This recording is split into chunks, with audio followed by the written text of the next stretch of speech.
আর মাত্র কয়েকদিন পরেই ত্রয়োদশ জাতীয় সংসদ নির্বাচন। হাতে সময় কম থাকায় ভোটারদের দ্বারে দ্বারে ছুটছেন প্রার্থীরা।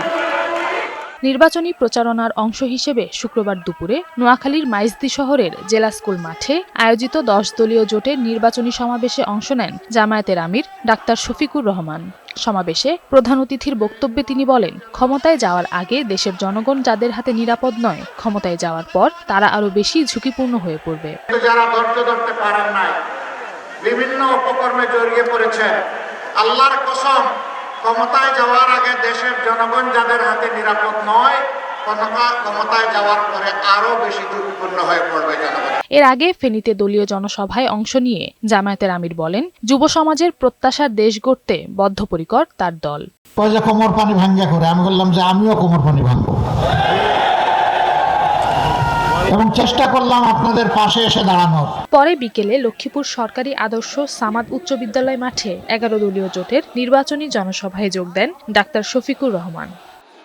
ব্রাহ্মণবাড়িয়া 6 আসনে নির্বাচনী প্রচারণায় অংশ নেন জামায়াতে ইসলামীর সেক্রেটারি জেনারেল মিয়া গোলাম পরোয়ার। তিনি বলেন, রাজনৈতিক নেতাকর্মীদের নিরাপত্তা নিশ্চিত করা না হলে দেশে সহিংস পরিস্থিতি সৃষ্টি হতে পারে। নরসিংদী সদর আসনের জামায়াতে ইসলামীর প্রচারণা চালান ওই আসনের জামায়াত প্রার্থী মোহাম্মদ ইব্রাহিম ভুইয়া। একই দিন গণসংযোগ করে বিএনপির যুগ্ম মহাসচিব ও নরসিংদী সদর আসনের বিএনপি মনোনীত প্রার্থী খায়রুল কবির খোকন।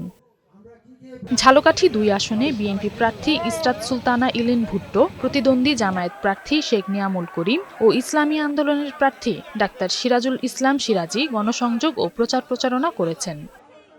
কুমিল্লা 10 আসনের বিএনপি প্রার্থী মোবাশ্বের আলম ভুইয়া প্রচারণা চালান নাঙ্গলকোটের নিশ্চিন্তপুর ও লালমাই এলাকায়। একই আসনে জামায়াত প্রার্থী ইয়াসিন আরাফাত প্রচারণা চালান নাঙ্গলকোটের পেরিয়া ইউনিয়নে। নওশীন জান্নাত, বৈশাখী সংবাদ।